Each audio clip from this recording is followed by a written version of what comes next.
संक्रमित होने के बाद क्या करें, ये मैं पहला क्वेश्चन लेता हूँ इस चीज को। हम ऐसे समझते हैं कि हमारी कोरोना रिपोर्ट पॉजिटिव आ गई।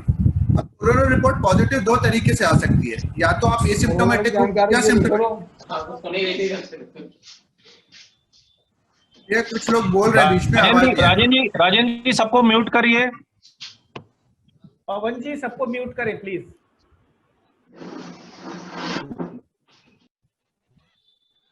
हम इसको ऐसे समझते हैं कि कुछ लोग सिम्प्टोमेटिक पॉजिटिव रहते हैं, कुछ एसिम्प्टोमेटिक पॉजिटिव ऐसे रहते हैं कि एक घर में कोई व्यक्ति पॉजिटिव आया और उस घर के बाकी लोगों का सैंपल भी उठाया गया, उस बाकी लोगों का सैंपल उठाया, उस घर के बाकी लोगों में से 3 लोग और पॉजिटिव आ गए, लेकिन अभी तक सिम्टम्स नहीं थे।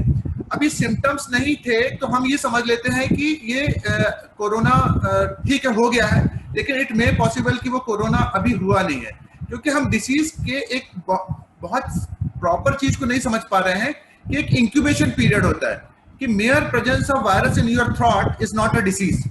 इट मे पॉसिबल कि आप एक इन्वायरमेंट में रह रहे हो, इसलिए आप वो वायरस आपके थ्रॉट में मिल गया, लेकिन आप जब तक सिम्प्टोमेटिक नहीं हुए हो, आप डिसीज नहीं हुए, और उसके बाद आप अपना दिन गिनना शुरू कर देते हो, बोलते हो कि साहब 10 दिन हो गए, और 10 दिन बाद आप बोलते हो कि अब हम ठीक हो गए क्योंकि हमको कुछ हुआ ही नहीं। लेकिन वो 11वें दिन, 12वें दिन, 13वें दिन भी आपको सिम्टम्स आने शुरू हो सकते हैं, क्योंकि जो इंक्यूबेशन पीरियड है वो 4 से 14 दिन का इंक्यूबेशन पीरियड माना गया है कोरोना का। तो आपको वायरस मिलने के बाद आप 14वें दिन तक जाके भी सिम्टोमेटिक हो सकते हो। तो जो इनिशियल फेज पे जो लोग गलती कर रहे हैं, जो एसिम्प्टोमेटिक पीरियड है, एसिम्प्टोमेटिक पेशेंट है, वो उनको 10 दिन गिनने के बाद वो ये सोचते हैं ये गलती सिर्फ पेशेंट की तरफ से नहीं हो रही है, ये गलती कुछ हॉस्पिटल्स की तरफ से भी हो रही है, तो उनको हड़बड़ाहट पे कई बार एडमिट कर लिया जाता है, 10 दिन गिन के उनको छोड़ दिया जाता है, और उसके बाद पेशेंट बिगड़ना शुरू होता है। ऐसे बहुत सारे पेशेंट मैंने अपने हॉस्पिटल में देखे हैं जो डिस्चार्ज कर दिए गए हैं, बाद में वो मेरे पास आए हैं और वो उनको बहुत ज्यादा सिम्टम्स मिले। तो बी विजिलेंट। एसिम्प्टोमेटिक मींस आपका वायरस मिल गया, उसके बाद आप एसिम्प्टोमेटिक हो, इट डजंट मीन एनीथिंग। आपको वो वायरस 14वें दिन भी बीमार कर सकता है। तो जिस दिन बीमारी हो उस दिन से अपने सिम्टम्स गिनना शुरू करना है, उस दिन से अपने दिन गिनना शुरू करना है। ये बात हो गई आपकी एसिम्प्टोमेटिक पेशेंट की। अब बात आती है सिम्प्टोमेटिक पेशेंट। तो सिम्प्टोमेटिक पेशेंट भी हम 3 कैटेगरी में डिवाइड कर सकते हैं। एक होते हैं माइल्ड, दूसरा मॉडरेट और तीसरा सीवियर। माइल्ड पेशेंट जो यंग पेशेंट होते हैं, जो लेस देन 40 इयर्स हैं, जिनको कोई कोमॉर्बिड कंडीशंस नहीं है, जो हाइड्रेशन न्यूट्रिशन जिनका अच्छा मेंटेन है, जो एथलेटिक हैं, प्रोबेबली इन लोगों को माइल्ड डिसीज होती है। इनको कुछ भी दवाई देने की जरूरत नहीं होती। सिम्प्टोमेटिक क्रोसिन, कैल्पॉल, जिंकोविट, लिम्सी से ये ठीक हो सकते हैं। दूसरी कैटेगरी होती है मॉडरेट। मॉडरेट कैटेगरी में मैं उन सब पेशेंट को रखूंगा जो हाई रिस्क पेशेंट है। उनको सिम्टम्स माइल्ड है, लेकिन वो डायबिटिक है, हाइपरटेंसिव है, कार्डियक डिसीज के पेशेंट है, रीनल डिसीज के पेशेंट है, लिवर डिसीज के पेशेंट है, लंग डिसीज के पेशेंट है। लेकिन यदि उनको सिम्टम्स माइल्ड है, उनको सिर्फ बुखार आ रहा है, हल्का सर्दी खांसी जुकाम है, लेकिन तब भी मैं बोलूंगा ये मॉडरेट कैटेगरी के पेशेंट है। बी विजिलेंट, क्योंकि इन लोगों के बिगड़ने के चांसेस ज्यादा हैं, इनके माइल्ड से सीवियर में, सीधे सीवियर में घुसने के चांसेस बहुत ज्यादा हैं। ऐसे जो ओल्ड एज है, जिनको कोमॉर्बिड कंडीशंस है, इनके साथ बहुत ज्यादा एहतियात बरतने की जरूरत है। ऐसे पेशेंट्स के साथ आपको पल्स ऑक्सीमीटर ले लेना है और उनका पल्स ऑक्सीमीटर हर 2 घंटे में चेक करना है। जिस भी पॉइंट पे आपका पल्स ऑक्सीमीटर में ऑक्सीमेट्री लेस देन 94% दिखाता है, contact your doctor, contact your hospital, और उन पेशेंट्स को हॉस्पिटलाइज करने की आवश्यकता है। तीसरा ग्रुप होता है सीवियर कैटेगरी, जो प्रेजेंट ही करते हैं ब्रेथलेसनेस के साथ, जो सीधे सांस की बीमारी के साथ ही प्रेजेंट करते हैं। उनका कई बार ऐसा होता है कि शुरुआत में, जैसे आशीष ने बताया कि शुरुआत के लक्षणों को वो मिस कर देते हैं, 7वें 8वें दिन 9वें दिन जाके वो सीधे सांस के साथ प्रेजेंट करते हैं। तो ये इन पेशेंट्स को, जहां पे आपको सीधे ब्रेथलेसनेस हो रही है, उसको बिल्कुल भी इग्नोर नहीं करना है, तुरंत हॉस्पिटलाइज होना है। हॉस्पिटल के काम करने के अपने तरीके हैं, उनमें भी हम लोग कैटेगराइज करते हैं किस पेशेंट को हमको मॉडरेट कैटेगरी में रखना है, किसको सीवियर कैटेगरी में। ऐसा हर पेशेंट जिसको ऑक्सीजन देने की जरूरत पड़ रही है, वो अनस्टेबल पेशेंट है, वो सीवियर कोविड इलनेस वाला पेशेंट है।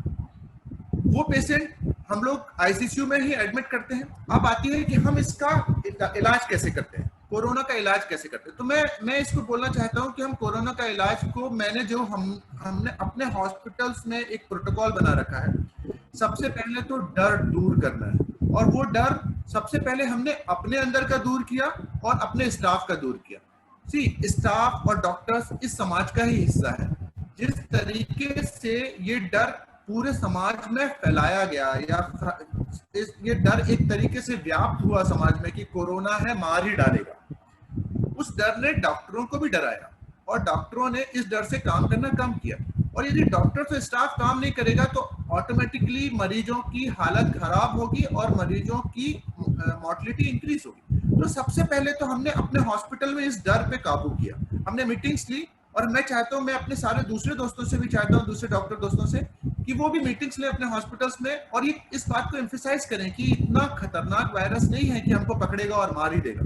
यदि हमने इसको अर्ली स्टेज पे पकड़ा तो ये 100% रिकवरेबल डिसीज है, 100% ठीक हो जाने वाली डिसीज है। और दूसरी चीज, पीपी रियली वर्क्स। जो पर्सनल प्रोटेक्टिव इक्विपमेंट्स हैं, मास्क को यदि आप ठीक से हैंडल करते हैं, यदि आप गॉगल्स को अपने प्रैक्टिस में रखते हैं कि आप गॉगल्स पहन के काम करते हैं, यदि आप कैप पहन के काम करते हैं, ग्लव्स पहन के काम करते हैं, तो यदि आप कोरोना वार्ड के अंदर पीपी पहन के काम करते हैं। दोस्तों, मैं 3 महीने से लगातार कोरोना वार्ड के अंदर काम कर रहा हूँ। बीइंग अ प्राइवेट प्रैक्टिशनर, मेरे पास कोई बैकअप नहीं है कि मुझे कोई 7 दिन में छुट्टी ले लूंगा तो कोई 7 दिन मेरे पीछे काम करेगा। मैं लगातार 3 महीने से लगातार कोरोना वार्ड के अंदर रोज अपने मरीजों के साथ कम से कम 3 से 4 घंटे बिताता हूँ, और भगवान की दया से और प्रॉपर पीपी हैंडलिंग से अभी भी मैं वायरस नहीं पकड़ा है। अभी भी मेरा एंटीबॉडी भी नेगेटिव है। मेरा आरटीपीसीआर में 3 बार करा चुका हूँ, तीनों बार नेगेटिव है। एंटीबॉडी 4 बार करा चुका हूँ, चारों बार नेगेटिव है। सो पीपी रियली वर्क्स। यदि आप मास्क ठीक से हैंडल करो, मैं तो इतने क्लोज विसिनिटी में काम करता हूँ, उसके बावजूद भी मैंने वायरस नहीं पकड़ा। यदि आप मास्क ठीक से हैंडल करो तो आप भी समाज में रह के वायरस नहीं पकड़ोगे। ये बात आप समझो कि आप समाज में रह के भी वायरस नहीं पकड़ोगे। आप उतने करीब नहीं जाते हो लोगों के जितने करीब हम लोग जाते हैं। जितना वायरस लोड हमारा होता है उतने करीब आप नहीं जाते। अब मैंने इस प्रोटोकॉल को भी ऐसा बनाया कि ये 3 तरीके हैं पेशेंट को ट्रीट करने के। एक है कोरोना का ट्रीटमेंट, दूसरा है कोमॉर्बिड कंडीशन का ट्रीटमेंट, तीसरा है साइकोलॉजिकल ट्रीटमेंट, जो कि लगातार हमारे 2 मित्रों ने, जो कोरोना वॉरियर्स रहे हैं, जो कोरोना से लड़के बाहर आए, उन्होंने इसी बात पे एम्फेसाइज किया है कि उनका विल पावर बहुत अच्छा था। और हम कोशिश करते हैं कोरोना का ट्रीटमेंट के साथ, कोमॉर्बिडिटी की ट्रीटमेंट के साथ, हर पेशेंट के कंधे पे हाथ रख के ये बोलने की कि आप 100% ठीक हो जाओ। ये बात हमेशा सच नहीं है, लेकिन उस पेशेंट को ये एक सेंटेंस उस पेशेंट को इतना बूस्टअप करता है कि वो अपनी बीमारी से 100% लड़ने की कोशिश करता है। और मैं आपको ये बात बताना चाहता हूँ कि मैं पिछले 3 महीने से करीब 250 पेशेंट डिस्चार्ज कर चुका हूँ। 200 से 250 पेशेंट, अभी 250 पेशेंट एडमिट है, 50 मेरे पास एडमिट है, और मैं 200 पेशेंट डिस्चार्ज कर चुका हूँ।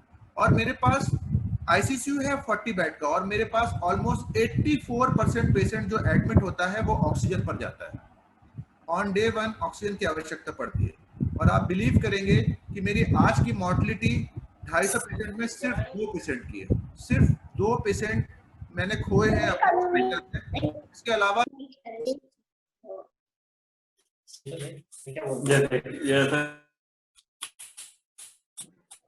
पवन जी म्यूट करिए सबको। पवन जी, हेलो, मेरी आवाज आ रही है? हाँ सर, आ रही है। आपकी आवाज आ रही है। इतना ज्यादा डरने की आवश्यकता नहीं है। यदि मॉर्टलिटी सीवियर सिक पेशेंट्स में, जो मैं अपने हॉस्पिटल में देख रहा हूँ कि सीवियर सिक पेशेंट में मेरी मॉर्टलिटी 1% 2% से ऊपर नहीं, तो आप लोग यदि समय पर हॉस्पिटल पहुंचेंगे, डॉक्टर्स को अपना काम करने देंगे। डॉक्टर्स आपके लिए लड़ रहे हैं दोस्त, डॉक्टर्स आप लोगों के लिए लड़ रहे हैं, अपनी हेल्थ और अपने परिवार की हेल्थ को दांव पे लगाकर। वो ऐसा सैनिक है जो रोज अपने जेब में ग्रेनेड लेके घर आता है। वो किसी भी दिन वो कोरोना वायरस को घर ले आएगा और अपने परिवार को इन्फेक्ट कर देगा। तो वो ऐसा सैनिक है जो रोज ग्रेनेड लेके, अपने जेब में ग्रेनेड लेके घर आ रहा है। तो आप उनकी सहायता करें, उन पे बिलीव करें, और मुझे लगता है कि हम समाज और डॉक्टर्स दोनों मिलके इस कोरोना वायरस को 100% हरा पाएंगे और हम जीत पाएंगे। अब मैं इसके बाद की बात करता हूँ कि कोरोना वायरस से लड़ने के बाद जब आप ठीक होके घर जाते हैं तो आपको क्या सावधानी रखनी है। तो 5 दिन, 7 दिन, 10 दिन बाद आप ठीक होके घर चले जाते हैं, आप ये भूल जाते हैं कि वो लंग जो है वो डैमेज्ड है, वो 10 दिन में सुधरा नहीं है।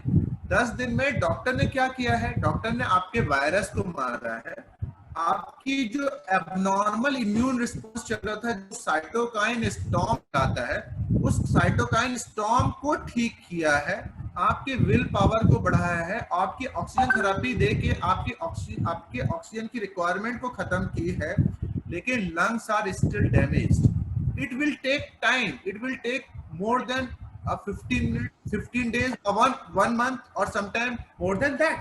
और आप घर जाके एक नॉर्मल पोजीशन करने लगते हो कि साहब 4 बार सीढ़ी चढ़ ली, घूमने चले गए 2 किलोमीटर, तीसरे चौथे दिन फोन आता है साहब बुखार आ गया। आएगा बुखार, क्यों नहीं आएगा?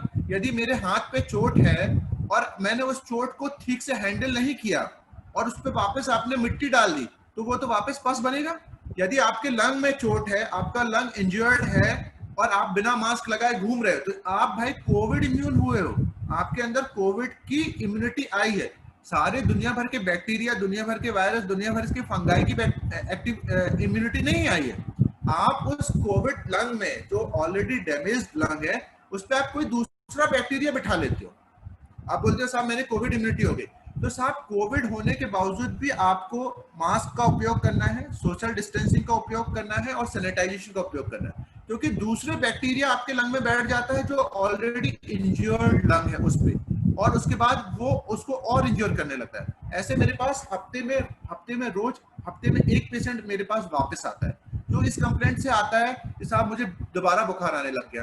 मैं उसको समझा के भेजता हूँ, उसके बावजूद भी वो वापस आता है। तो मैं आप लोगों के माध्यम से बोलना चाहता हूँ कि ठीक होने के बावजूद भी आपको वो सारे एहतियात बरतने हैं जिससे कि आप और बीमार ना हो, दूसरा वायरस ना पकड़ो, दूसरा बैक्टीरिया ना पकड़ो। और दोस्त, अभी तक इस बात को भी कोई भी इस बात को दावे से नहीं बोल सकता है कि दोबारा आपको कोविड नहीं होगा। बहुत सारी ऐसी चीजें दिखाई दे रही हैं कि लोगों को री इन्फेक्शन हो रहा है, रिलैप्स हो रहा है।